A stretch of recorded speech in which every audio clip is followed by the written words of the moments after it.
Hi, everybody. Thank Hello. you all so much for joining us today.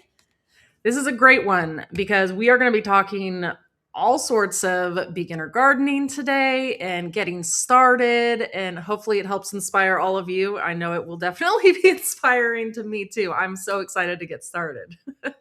So if you're new to growing, if you just download the app and got this notification and you want to start growing food, this is for you. We're going to talk all about how to get started.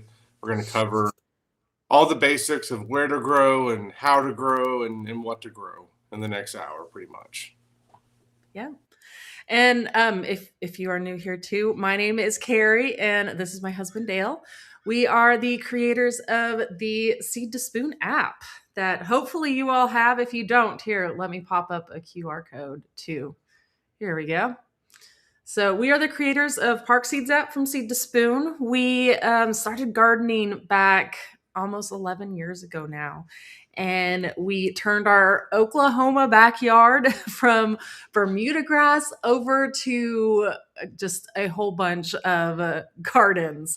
I mean, as you can see, like I think this was 2 or 3 years later, and we just we became obsessed. And along the way, I mean, there's a huge learning curve, I feel like, for us because we had never done it before. And it was super fun, but we were like, I really wish that there was an app for this to help like keep us organized and help remind me of planting dates so I don't have to constantly be doing math all the time of calculating out when's my last frost date and all that. So anyways, you can say, I mean, here we go. It was history. We ended up getting together and creating this app with a couple friends, and it's been amazing. It is super helpful. I mean, I use it out in my garden like literally every single day. I am always always holding up the app for something, whether it's talking to Growbot, the AI chat assistant, like sending a picture being like, hey, what's wrong with my plant, or what pest is this, or just logging that I started some seeds and that my seeds have sprouted, and yeah, all of that. So many things that I'm always doing in there. So I hope it's as helpful for you guys as it is for me. So before we get into it, I do want to share that there's an awesome deal right now on Park Seed. Oh, So yeah, so the biodome. Carrie, can you show the biodome that you've got behind you? yes. Here, hold on. Here, I'll pop it. So biodome. This is the ultimate tool for seed starting. We use these exclusively for seed starting pretty much at this point. And you can see we've got some little sprouts in there now. This Yay, makes it's it so exciting. easy to start your own seeds, and this will save you so much money in the long run if you start your own seeds, and also just so much frustration. And we really like starting our own seeds instead of relying on transplants from the store. It's going to really save you a lot of money.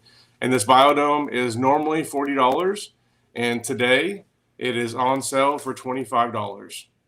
So it looks like we're running this sale until the 15th. So jump on this one, y'all. This is a really good deal. There's three different sizes. There's a 40 cell, a 60 cell, and an 18 cell. I recommend getting like at least a 40 and probably an 18, but that 60 is really handy as well. So we use the 18 for things like tomatoes and peppers. Things are going to get big. We'll use that 40 cell for things more like maybe like broccoli, cauliflower. And then the 60 cell is awesome for lettuce and basil and things like that. That we're just gonna, I just want them to get sprouted, and then I'm gonna get them transplanted out really quick. I just want to. A lot of these are going into our green stock that we have in our sunroom. That's right behind me right here. So we have a couple more of these that we're going to be planting into. And if I were to just start seeds directly in that green stock, it would take probably twice as long at least for them to Well, I germinate. wouldn't have, yeah, the germination rate because we've tried it before, and it's just more difficult because you have to remember to water like a couple times a day while they're seed starting because you need to make sure the seeds stay moist. So it's just a whole lot easier to just germinate them ahead of time in the biodome. Yeah. So we'll get into seed starting later and all that, but this deal is going on for a couple of days, so I want to make sure I mentioned it. And then also you get free shipping on every order from Park Seed if you're a premium subscriber to yearly in our app. So that's another big reason to become a yearly subscriber is you get free shipping on all your orders from Park Seed. So, with that said, let's jump in and talk about how you can get started with growing. And we also have a contest going, by the way. If you leave a comment during this live stream, then we will choose a winner at the end. And at the end, we're also going to announce our winner from last week. So everyone that left a comment during the live stream after it went to YouTube and it was posted out there, everyone from there was entered to win a giveaway as well. So if you're watching this after the fact, you can still enter to win just by commenting on that YouTube video, and you'll be entered to win. And we will announce both winners at the end of this live stream, one from now and then one from the comments from last week. So these are all the benefits you get from being a 1-year premium subscriber. And this, I guess I didn't mention what you win. You win a 1-year free membership to our app. This gives you all the benefits listed on the screen, including that free shipping I mentioned earlier, unlimited use of the app. We're also going to give you a free packet of seeds from Park Seeds as well. So just comment and join the discussion. We've got a lot of people that are here every week, and it's awesome to see all of you in the chat and to be friends with y'all is what it's like over the years. So It it's really awesome. is, because I'm always like, oh, we're just going live and chatting with all of you guys, our friends. Absolutely awesome. So jump in the chat, introduce yourself, let us know where you're from.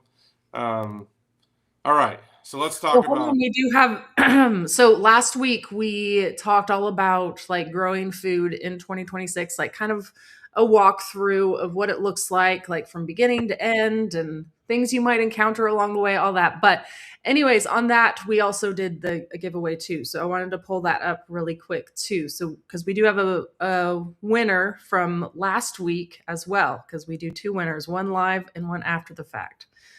So congratulations to Patty Eldred.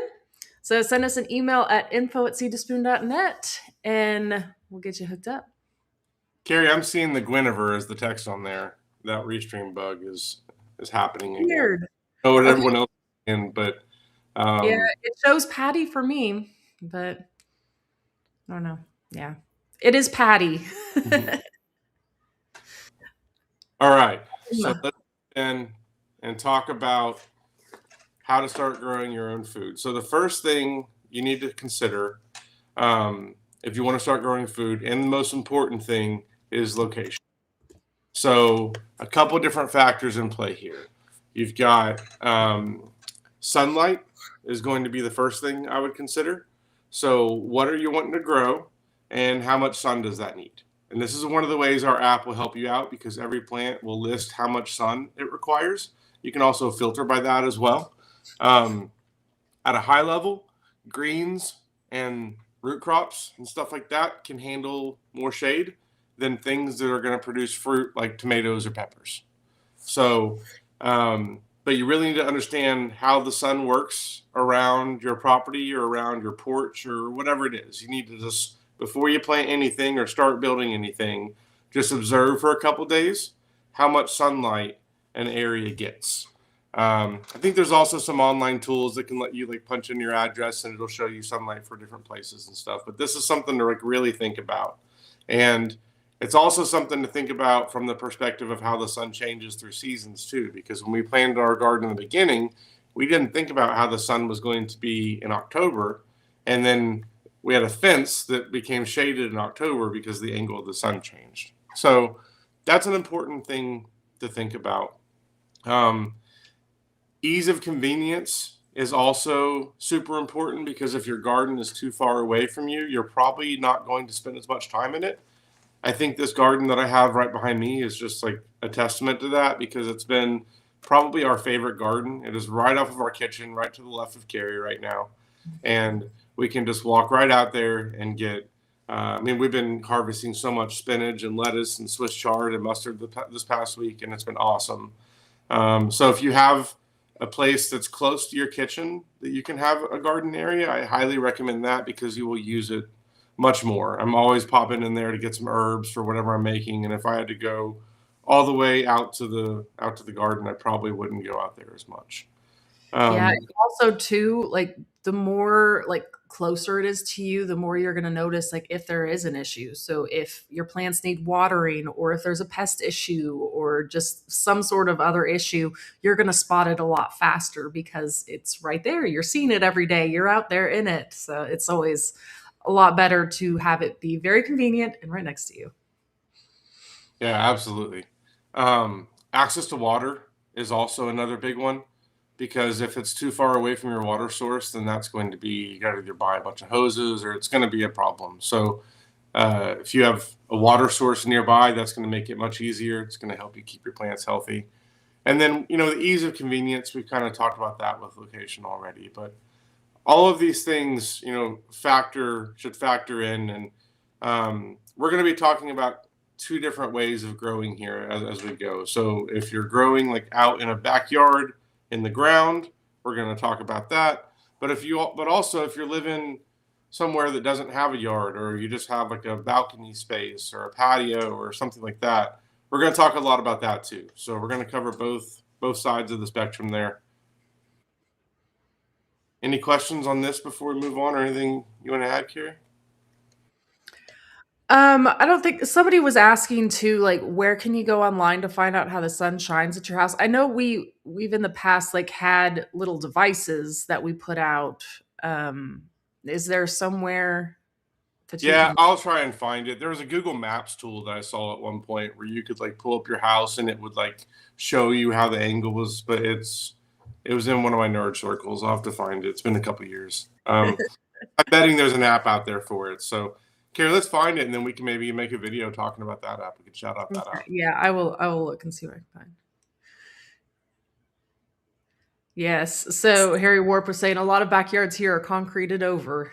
So we will definitely talk about ways you can still garden even if you have just concrete or a patio or a porch. Because, like I said, like everything that's behind Dale right now in that picture is on concrete too. And it's, I mean, probably like, I mean, we're getting more than enough right there from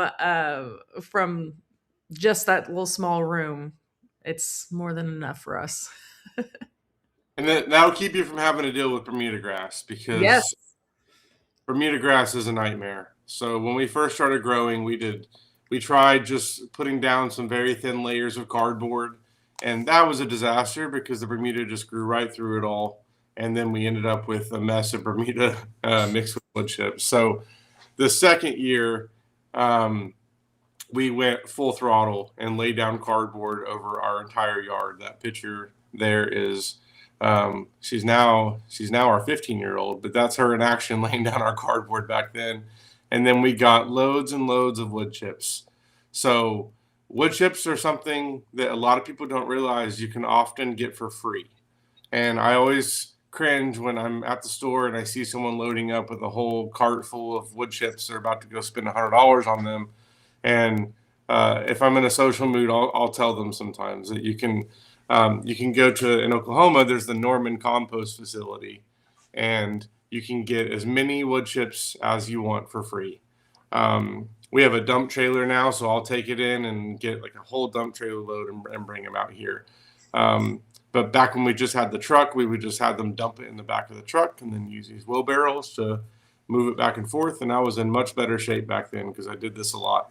And maybe I should get back to using wheelbarrows Well, I was instead gonna of. say too, like I've known people that take just like little totes with them and fill it up that Yeah, way too. I mean, even if you don't have access to a truck or a trailer, you can still yeah. just take like a storage tote with you or something along those lines, even a bucket or two. Like, I mean, just you can be creative and use a car. But if you put down a layer of cardboard and about 2 feet of wood chips, that will solve the Bermuda problem. Now you want to make sure on the cardboard, like if you do a bunch of small Amazon boxes, it's going to be very annoying, especially if you get a wind gust. We try and like you see that really big box we had was probably from like a refrigerator or something. I collected boxes on Facebook for a while. Just posted, hey, if anyone gets any large TVs or anything like that, let me know. We'd love to have those boxes. So I just collected. I think I eventually found a source of like a supplier that had a bunch of giant boxes. They were like selling generators or something. But Anyway, if you're resourceful and look online a little bit, you can find sources and stuff like this. So we covered our entire backyard with wood chips. So that original picture that I showed earlier, let me pull that back up. So all of this, pretty much from the air conditioner over, we just covered the whole thing with wood chips, and that here's a picture of what we ended up with. It pretty much solved our Bermuda problems. So, but Bermuda is a pain in the butt, and if you have it, you don't want to skimp on this step because you'll be fighting Bermuda your whole first gardening season, like I did. I spent my first gardening season fighting Bermuda more than I did anything else. Yeah, Uh, very true. it was miserable. So, And I do want to call out too what Harry Warp shared right here was Chip Drop. So this is a really great online resource for you as well. I think it's getchipdrop.com or something like that. You go in and you sign up for it, and they will it gets you connected with local arborists that are cutting down trees and mulching them, and they will come and dump a huge dump trailer full of wood chips on your front lawn wherever. We came home one day and had like our entire side like just huge amount of wood chips. It's amazing the amount of wood chips you can get for free with Chip Drop too. So that's a really good resource as well. yeah, it's a good shout out. Yeah, so Penny, so definitely check into that Chip Drop. Also just local compost facilities. I know we mentioned ours. I mean, there's a lot of cities that we live around too that, I mean, pretty much every city around here has a local compost facility. So try calling around to and see if you have a local compost facility and see if you can get some. And they're usually county based. So search for whatever county you're in and then compost facility on Google Maps and see what pops up. And you may have to go a county over. Within us, we've got 3 within an hour that we can go to. We can get wood chips and we also get compost. We can get compost from there too. Now we'll talk about that in a bit because there's some caveats with getting compost from a public place like that. But wood chips are fine. I'm not concerned about any of the issues I am with compost when it comes to wood chips and getting that like a county place. Okay, so once you've got uh, so let's talk about now the different places that you can grow.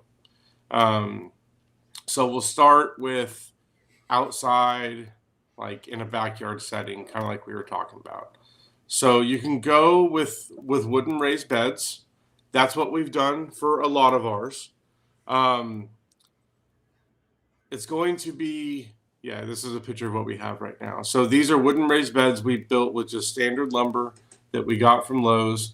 There is a whole rabbit hole you can go down of what type of wood to use, and there's a lot of people that like to comment on our videos that go viral because they see that we're not using cedar and they have a lot to say about it. So if you want to talk a lot, if you want to talk about what kind of wood to use, there's a lot of people on the internet that would love to talk to you about it. My perspective is the carcinogenic stuff that was used to treat pine back in the day has changed over the years, and it's not what it used to be. Um, so take that with a grain of salt. Everyone has their opinion on it, and I'm not here to debate that. So, but the fact of the matter was, when we built our gardens, I could not have afforded. I wouldn't have been able to build all of them using cedar because cedar is probably 3 times as much as it is for pine here. So you can do extra things like lining the inside of them. Typically, you're lining it with plastic, and then you'll have the other half of the internet mad at you because you use plastic. So um, it's up to you on what option you want to go with there. But when it comes to wooden raised beds, they've been built. I mean, here's the thing about them, though. They're only going to last 5 years, probably tops, before they start to fall apart. If you start moving them around or doing anything, they're going to fall apart faster. Um, we've tried to switch into using alternatives for the past, I don't know, probably 5 years. We've leaned pretty heavily into using more smart pots instead. So smart pots are raised beds, but are made out of fabric, and that gives them a couple of advantages over wooden raised beds. Number one, they're going to last longer. Now, that may sound crazy because it's fabric, and you think, how can that last very long? But when I was first introduced to these, it was at a nursery that had them that were 10 to 15 years old. And they were a little rough around the edges, but they were still working fine. They were still doing their purpose. So that's one benefit you're going to get out of them is just longevity and cost savings. You're going to save so much money by going with just a bunch of the smart pots instead of building out wooden raised beds over the life of your garden. They're also highly portable. If I want to move these around the yard, now the big ones are heavy, so it takes a couple of us. Carrie and I are both like grabbing a handle and pulling it. Like you can empty soil out of it to make it easier, but they are portable. Like this picture Carrie shows, when we moved from that house we showed in the beginning out to the farm that we're on now, we took our garden with us. So we had like 5 trailer loads, I think, of smart pots by the time we were all done. Probably, yeah. We took along the way. So those are some of the practical benefits, but there's also a lot of growing benefits that come with them as well. Um, on standard raised beds or containers, really, containers are the big issue here. If you were to grow like a plastic container, when the roots hit the side of the container, they're going to start circling and they're going to become like real thick and fibrous and they're going to stop serving their purpose at that point. So you've probably seen this if you bought a plant from the store and you pull it out and you see that like thick ring of roots all around it. That's bad because those roots aren't doing anything helpful at that point. They're just circling and they're blocking off air and nutrients. And what happens instead with the smart pot is when the roots hit that side of that fabric raised bed, they stop and then they form these tiny little roots that kind of like suction themselves to the side of the smart pot. And then that continues to bring in oxygen from the outside. So our plants that are in smart pots are able to get so much more oxygen than plants that are planted either directly in the ground or in containers. So, and we've seen some pretty big results in tests we've done where we've grown things side by side, where like one's in a smart pot and one's in a container. Um, Other benefits of them, you can put them in like a kiddie pool in the summer if you want to go to the lake for the day, but you notice that your plants are looking droopy. You can just put them in a kiddie pool with a couple inches of water, and then they will water from below, which really helps with having healthy plants if you're not watering from above. And we'll talk about watering as we get a little more into this. But um, Vigo gardens are another option, kind of along this line. They're metal raised beds, and we've got one of these as well. They're going to be more expensive than smart pots, so they are probably going to last longer though. I mean, those are going to last forever. It's metal. I guess eventually it could possibly rust, but they're galvanized and they've got a coating on them, so they're going to last a very long time. Those are also good options, but like I said, they're going to be more expensive than the smart pot option. Um, and then in the ground, obviously, is always an option as well. There are some caveats that come with that, though. Number one, you're going to be much more prone to flooding problems. So if you have a raised bed and it's like 2 feet tall or even a foot and a half tall, if it floods, that area is going to drain first. If you're planting directly in the ground, you can't control that. And last year we had the most amount of rain I think we've had in Oklahoma history in the month of like March and April. It was just torrential rains, and we had one day where our garden literally flooded. There was a river running through our garden, and if we were growing in the ground, everything would have been ruined. But we were perfectly fine because we had these smart pots, and the water just went around them, and they did just fine. So um, we don't really grow anything in the ground besides like maybe berry bushes, like a blackberry plant I would put in the ground, something like that that grows native around here. But none of our annuals are going to grow directly in the ground. There's also a lot more work that goes into getting your soil right if you're growing in the ground, because you're starting with whatever you got, and then you've got to work that soil and continue to add stuff to it to get it to the point where it's good. And that can take a couple years. And a lot of work. And I don't have the back for that anymore. So I'm not doing that. But if you make your So own, yeah, I was going to say there's definitely like positives and negatives to every method of growing. So it really just depends on what works best for you in your area, what you have the space for, where you're going to be growing. I mean, it's just it's going to be different for everybody on what works best for you. So I think that pretty much covers where to grow. If you're on a patio, we didn't show one other option here are the towers we've started growing in recently. Oh, So yeah. I can't believe I didn't do that. the green stalk towers, that's another option for patio too. So these are grow towers, and there's a water reservoir in the middle, and the water flows down to each level. And these are just amazing for what you see now with lettuce. We have a couple tomatoes that like are volunteer tomatoes that are growing in one, so we're going to see how that goes. We're experimenting with growing some larger things in here, but for lettuce and basil especially, it is my favorite way to grow that. It's awesome. So these are great. They have these bases you can buy. We sell these through our store as well. Excuse me. And those bases will spin around, so it makes it easy to spin around and control the sun. Equal sun, and yeah, these are amazing. You wouldn't believe how much food we get just from, I mean, it's like takes up 1 square foot of space, and it just goes up. I mean it's almost as tall as I am. I feel like it's close. It's probably like here, but still, like, it's amazing like how much food you can get in just such a small space. It's incredible. So let's talk a little bit about if you decide to grow in one of these containers, what do you put in it, right? And there's a couple different options here. You can just go to a local nursery or a store and buy potting mix is what you want to go with for your raised beds as much as possible. The reason for that is it's going to come with vermiculite, which is a little like when you look in potting mix and there's those little white flakes that are in it. That's basically it's a rock that is mined and then heated up until it explodes and becomes almost like popcorn, and it absorbs water really well. So that's one of the ingredients that actually goes into making your own soil mix, and you can save a lot of money by making your own soil mix. So we follow this method called Mel's Mix from the Square Foot Gardening book. It's one of the first books we started with, and this soil mix is pretty tried and true, and we've used it for a long time. And it's pretty simple to make. You basically just combine compost, vermiculite, and then either coconut coir or peat moss. You can use those interchangeably. We've switched over to using coconut coir more in recent years. It's become easier and easier to buy it. We'll buy it in bulk.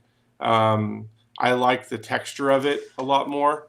And there's a lot of other reasons why people suggest coconut coir as well from like an environmental perspective. Um, but it's very simple to make this. You just mix these three ingredients together in equal parts. Now, vermiculite is going to be the most expensive out of all of these. It's probably $40 or $50 a bag for a 4 cubic foot bag. Um, you can skimp on that a little bit if you need to cut costs, but I would not skimp on the others, and especially compost. So compost is going to be the most important ingredient in the whole thing. It is the food source for your plants.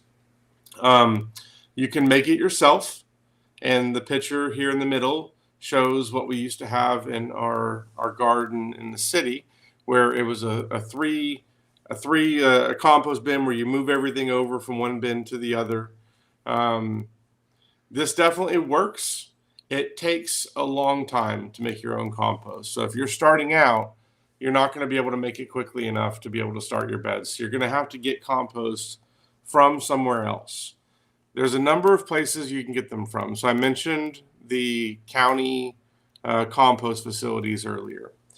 Those, they do have compost, but I would recommend against getting your compost from there because you have no idea, and they have no idea, what they are making that compost from.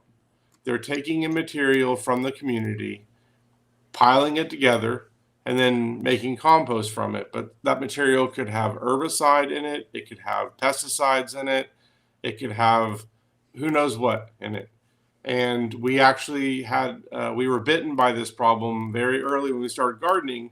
We got compost that was tainted with an herbicide from a field that horses have been grazing on because they were spraying that field with an aminopyrrolid, I think was the herbicide, and it killed everything that wasn't grass pretty much, which my tomatoes aren't grass. So it killed my tomatoes. And that herbicide can last up to 3 years as it works its way through the horse and then in the manure. And then as it works its way into compost, it can last up to 3 years. So we're very careful on compost sources now. We have a local supplier. It's a company that all they do is sell rocks and sand and compost and stuff like that. It's called Minnick Materials here in Oklahoma City. We're not paid by them or anything. It's just a shout out. They make good products. Excuse me. So we buy it in bulk from them. It's way cheaper. If you try and go to the store and get bad compost, number one, it's probably not going to be very good because who knows how long that compost has been just sitting on the shelf, not getting watered or not getting any of the stuff it needs. Because it is a living thing. You got to think about compost as basically it's a living thing. There's a lot of soil microbes and bacteria that are all good for your plants that are in that compost, and that's what your that's what your plants need for food. So, we buy our compost in bulk. The place we buy it from also has 4 different types of compost available, and we buy basically a little bit of each and mix it together because just like with humans, you're not really supposed to eat the exact same thing every single day. You're supposed to have a variety of nutrients that you eat. It's the same thing with your plants. The compost is going to be just like that. So if you get sources from a variety of places or a variety of options and mix them together, that can be good. There's a test that we'll do with compost generally anytime we buy from somewhere for the first time, or before I make like a whole bunch of beds with one, I'll do a test with it where you basically just grow out some pea seeds with a mix of that compost and a mix without it. And after 3 weeks, you'll see deformities in the peas if there's issues with that compost. Peas are very quick to show deformities and stuff, so they're a good thing to test with. So, Carrie, I think you've got a video where we've talked about this in the past. I think if they just go on our YouTube channel and search for or a blog post or something, we've got It about it. is on our YouTube. Let me see if I can find it real quick too. But we did have another question from Cami. She was asking if wood chips would have similar issues too. So I'm not as concerned about the wood chips because I know that those wood chips were a tree a couple of days ago, and it's not like it was a field of grass that had been sprayed, and then the grass had been cut, and then they brought the bag clippings into the compost facility, right? Like I know it was a tree, so I'm not concerned about the wood chips as much now. I am going to be careful about not using wood chips if they're from like a walnut tree or something, because walnut trees can impose growth of other things. So, um, but typically it's just a ton of cedar that we have, which are the best wood chips, honestly. Um, so as I'm going through the wood chip pile at the compost facility, like you can see, like you can tell a difference in cedar. They're red and you can smell them. It's a very distinct smell. So so usually I'm hunting out those cedar ones, but I'm not concerned about the wood chips like I am the compost when it comes to these facilities. So, long story short, you mix the compost, the vermiculite, and the coconut coir together, and what you have when you're done is basically looks just like the potting mix that you get from the store. There's a number of ways you can mix it together to make it easier. We've used tarps. We've used just barrels. You can just take one bucket at a time and mix it in. There's a lot of different ways to do it easier. But really at this point, like we just dump in a bucket at a time into the raised bed and then mix it directly in there. Before we really quick, Anne was asked a few times about the green stalk towers. So I was going to pop this up for her. Yeah, Park Seed carries these green stalk vertical growing towers, and it has like the roller bottoms too, just like we were talking about before too. Yeah, So, the whole kit uh, and everything. and I popped the link in chat for you too.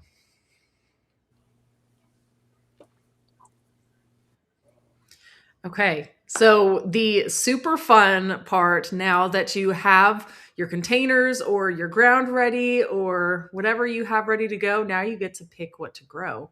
And that's probably the most fun part of it, right? So we always recommend, like, first of all, like, what do you want to actually eat? So, I mean, on the next slide, we'll share a few of the great, like, beginner plants to grow. But I mean, for me too, like, I'm not going to be one that's going to be like, I want to go grow mustard because I do not like mustard, but it is really pretty. So, and Dale likes to eat it, so we grow it. Um, but just look at your diet. What do you eat? What do you buy from the grocery store often? So things like spinach, lettuce, like that. If you are constantly buying things to make salads, try start replacing that. Or if you use Italian seasoning a lot, see if you can try to grow some of those herbs and try to replace some of those with some fresh green herbs. So there's a lot of things that you can replace in your regular diet without making too much of a lifestyle change. Be super simple.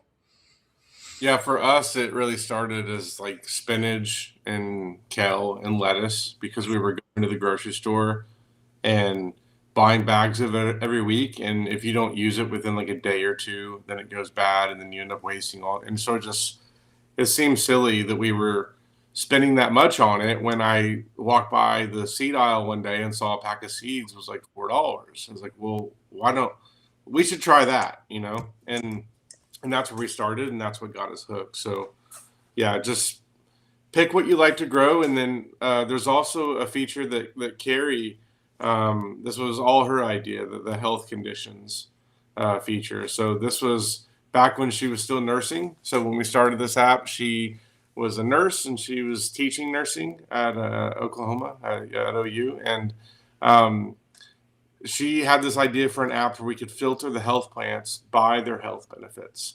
So this is one of the early features we built to make it easy to identify what are the things you should be growing. So for me, I deal with a lot of anxiety issues and things like that.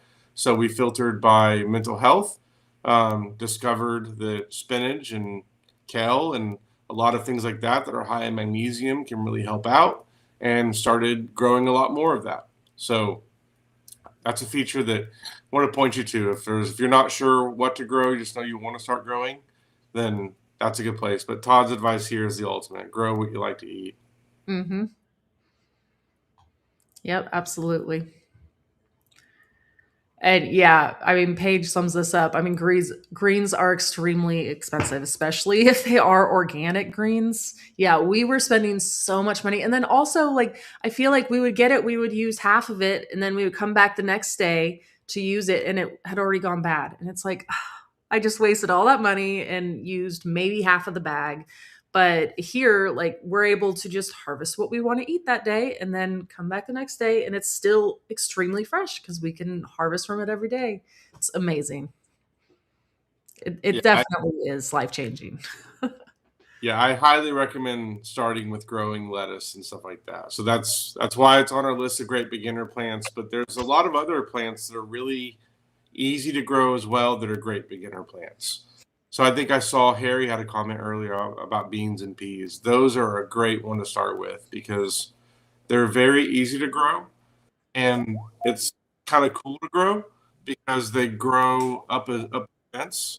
So if you have like a trellis or something like that, if you have a fence or something like that, they will just grow up it naturally without you having to do anything. So that's a really nice thing with beans and peas, and you'll get a ton from it. Peas you grow in the cool season, and beans you grow in the warm season. So we pretty much always have one of those going. Um, Basil, I know Carrie, basil is one of your favorite things to grow. You've got some specific varieties you like to talk about there. Yes, I love the cinnamon or Thai basil. It is so pretty too because it almost has this like purple tinge, especially with those purple flowers that come on them. So pretty, smells amazing, and I love to add it to recipes in the kitchen. But basil is also what's called an amazing companion plant. So it helps a lot of the plants around you too by repelling pests and attracting beneficial insects to your garden. So it has a lot of benefits, and plus it's just super easy to grow too. It is one that, I mean, I have basil growing wild out in our garden now because we let it go to seed, and then it just goes and replants itself, and it comes back the next year. And I just, yeah, it is growing wild out there right now. Yeah, it's very easy to grow. Now, it likes the heat. It doesn't do well in the cold. So the basil we have right now, we have in our sunroom, and we've got it like a little heater to keep it above 5. Yeah, I But will say just like basil, cilantro too. I don't have it on here, but like that's another herb that's extremely easy to grow too, and that's in the cool season. So if you're looking for a cool season herb that's very easy to grow, try some cilantro too. yeah, on the tomato front, tomatoes can be difficult to grow, but the best one to start with are cherry tomatoes. They're typically the easiest to grow. Um, they're one of the big reasons why they're the easiest to grow is because you don't have to wait, a month for a tomato to fully develop. Those cherry tomatoes, once they start forming, are going to be ready within a few days generally, or at least a week probably, depending on the timing. But it's much faster than the larger tomatoes, and you're going to have much more success with it. You're going to get a lot more tomatoes out of it as well. So I definitely recommend starting with cherry tomatoes. Usually, cherry tomatoes are going to be vining tomatoes. So you're going to want these on some sort of a trellis, or we use cattle panel arches for a lot of our tomatoes as well. I will say though, if you don't have the space to grow them, try these kitchen minis. I have one actually growing right back here, and this has been growing all winter long, just sitting right there on my windowsill. It's incredible. I mean, you see the size of it. It's like this tall, and I get you can kind of see the little tomatoes I have growing on there, and we harvest from this thing quite often. Like every time we go through and have like a wrap or a salad, I'm going over here and I'm pulling a couple of tomatoes off of it. It's amazing to have like fresh food just right there. It doesn't require much at all. I mean, it just sits on my windowsill and I give it some water every couple days and it just goes good. Broccoli is another one that I don't recommend growing the large varieties of broccoli as a beginner. What I recommend growing are hybrid varieties that produce a bunch of these side shoots. So this picture we have, like you see those little broccoli heads. There are certain varieties like Aspabroc that will produce just a whole bunch of these broccoli side shoots. And you're going to get broccoli a lot faster than if you're waiting for that full head to grow out. So we've also found that these varieties taste better as well. So broccoli is another one that, um, depending on where you live, if you live in a really hot area, you may have to start it indoors or by transplants. But if you're in a temperate area, then you should be fine starting it from seed directly outside. Again, this is one of the reasons why you need our app, because it will tell you exact dates for when you can plant it.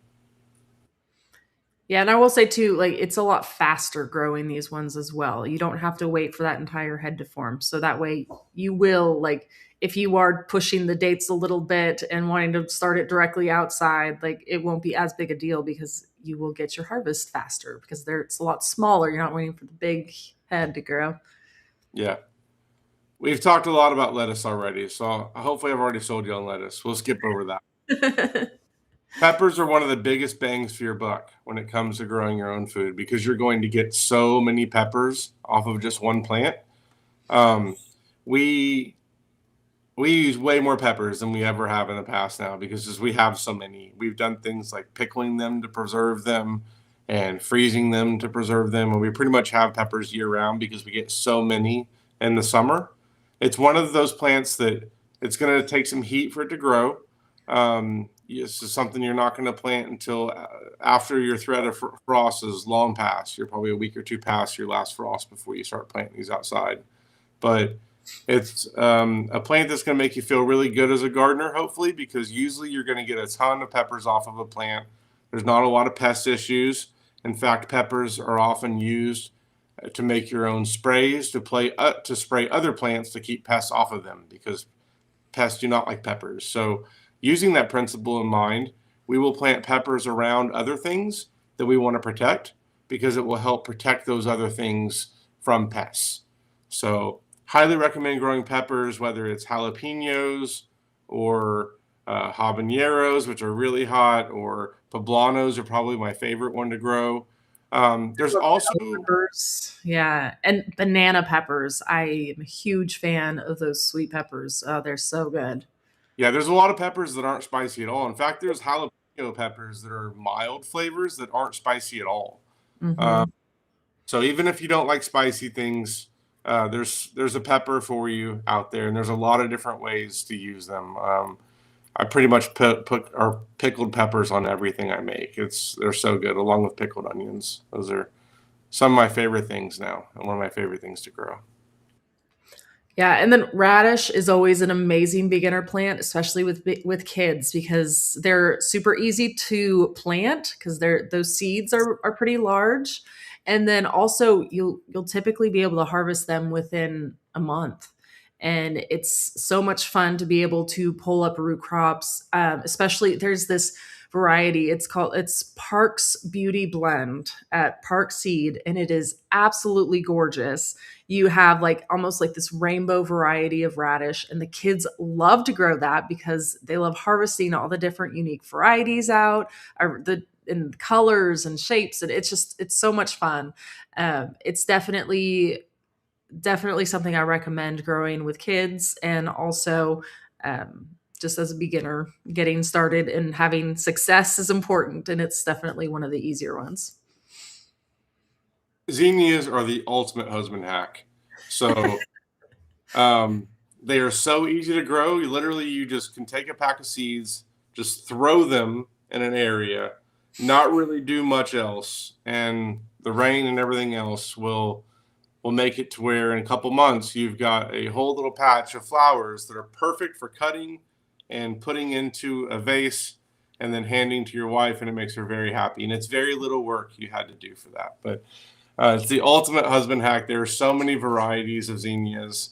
It's probably become our favorite thing to grow in the summer because it also makes me feel like a very good gardener in the summer when it's very hot outside and everything else is dying, but the zinnias are thriving and they're bringing in life and butterflies and everyone else. Everyone's hanging out at the zinnia patch in the summer when it's hot. So highly recommend growing zinnias. If you're just getting into flowers, I would start with those. Check out the Parks Picks Oh my zinnia. gosh, yes. They've got They the easy were stems. taller than I was. That's Yeah, how big they were. And those stems are so sturdy. They make the perfect cutting flower because they just stay upright and perfect like forever. I was just amazed at them. I loved that variety. yeah, it was perfect. And we've got like the whole house in on it now. So our son is picking a flower to take to his teacher at school. Uh, so yeah, zinnias are just the way to go if you want to grow flowers. They're so easy. But again, it's one of those heat things. So you're not going to plant these until about the time you're planting your peppers and basil outside. But but those are just a few of the things you can start with to grow. Um, Check out our app to see a full list of everything, and we and in our live streams too. I think the past couple of weeks we've talked about a lot of stuff related to this, about specific varieties and all that. So check out. We've been buying our seeds for vegetables and flowers for the spring and talking all about why we chose each variety in some of our recent live streams. Okay, so let's talk fertilizer because I know I feel like this is everybody's question whenever they're growing. And the thing that makes people stress the most.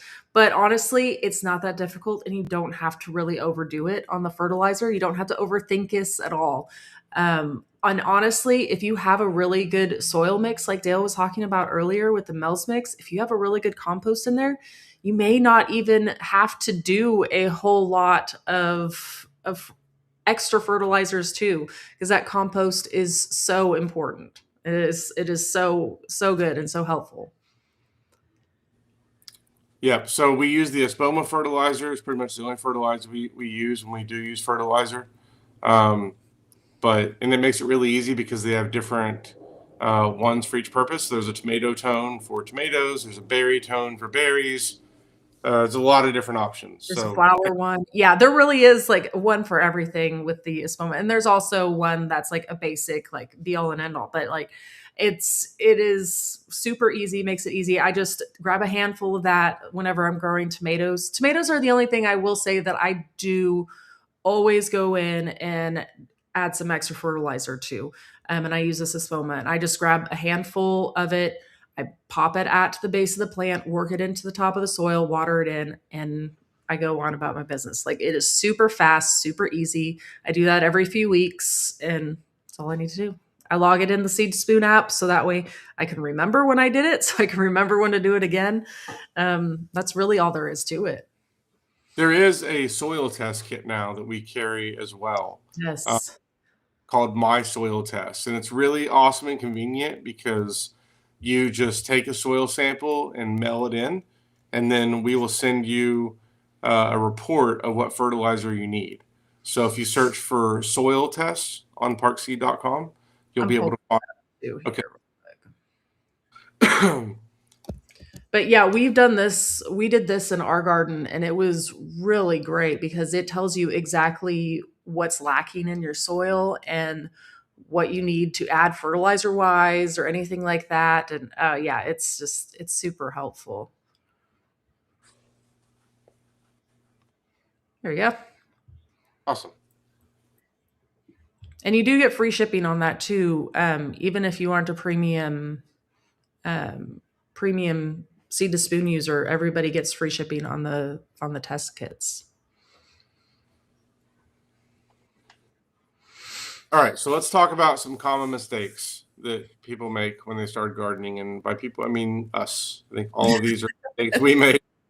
So, overwatering is probably the biggest. So, in the very beginning, your seeds will appreciate all the water you can throw at them unless you're flooding it when they're germinating. Once they start to sprout, you need to start backing off.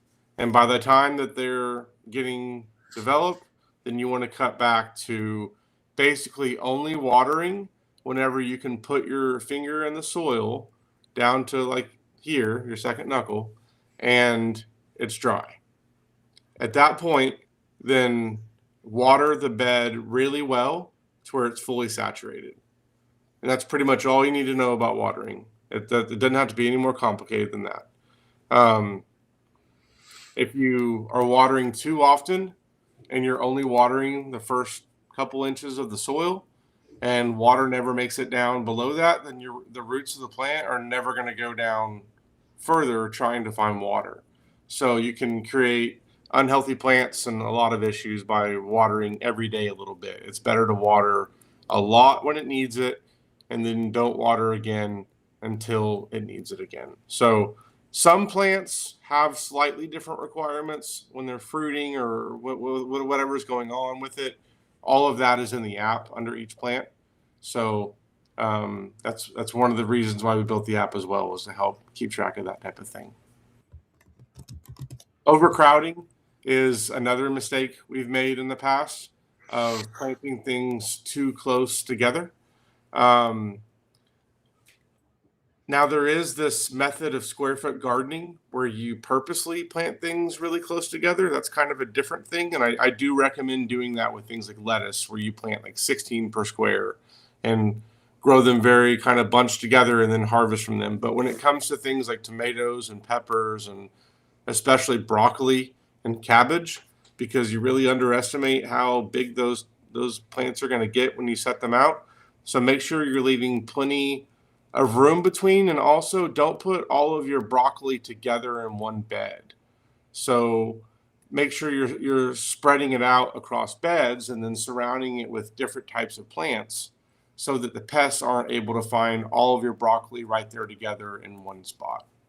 That's a big part of overcrowding as well. It's not just about having plants too close together, but too many of the same plants next to each other. Yeah, and honestly, this next one is the one that gets us, the letting weeds get take over. It is something that you need to stay on top of, and it's very easy to forget about it for a couple days or just be like, oh, I'll get it to it later, and then it's just out of hand.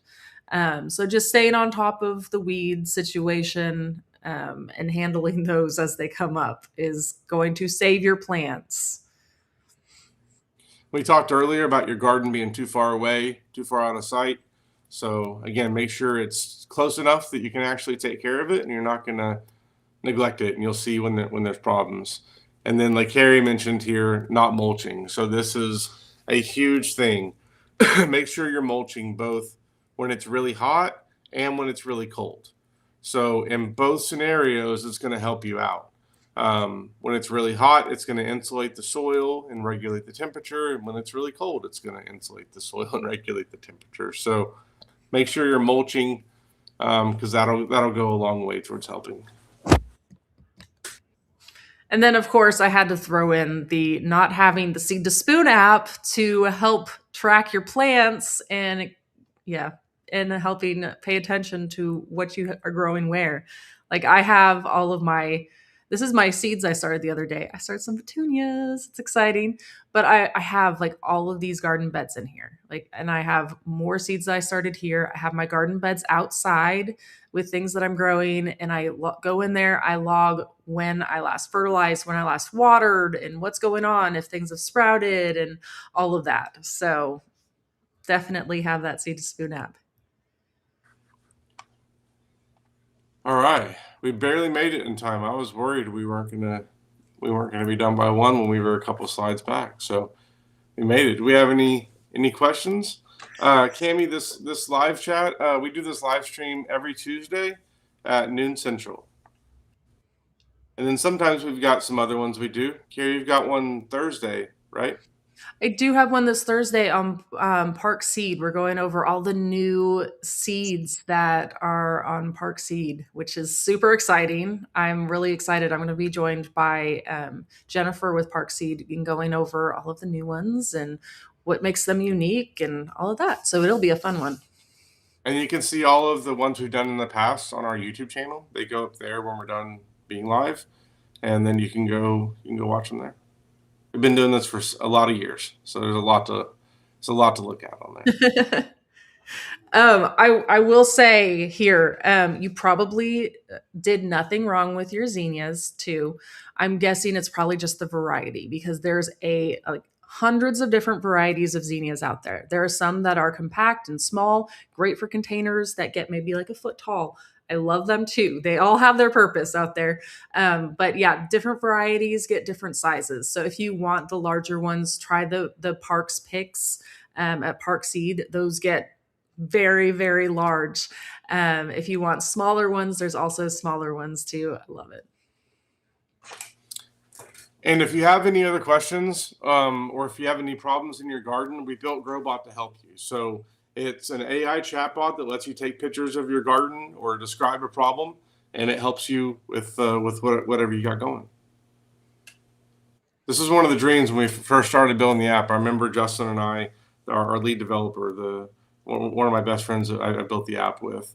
We were at a Microsoft conference for another job that we had. We used to work together in that job, and we were learning about machine learning stuff. This is like the beginning of AI, probably 10 years ago, and we wanted to build, and we started building a prototype back then of an app that let you identify bugs, but there were just some technical hurdles we couldn't get through. But that was always kind of the dream of we wanted to have this feature. So when we released this last year, I was so excited to get this out because this and the garden planner, the visual garden planner, were kind of the two big dreams when we started this. We wanted to have it to where you could visually lay out your garden and then take a picture of something in your garden and just tell you what it is and what to do about it. So that is Growbot. And I'll pop up that picture here real quick. I agree. Honestly, these arches are my favorite part of the garden out there. We have several of these, and oh my gosh, it's amazing. Whenever we have stuff growing up, it is so beautiful, and it is so calming just walking through the arch. And I love it. Yes, it's my favorite spot in the garden too. Before we announce our winner, I want to call out one more time that we have an awesome sale going on Park Seed right now. So the Biodome you can get for $25 right now, and it is normally $40. So this is a really good deal. This is pretty much exclusively what we use for seed starting. Carrie's got some behind her now showing what all we've got. Oops, I hit the wrong button, Carrie. Did you make it go or us go away?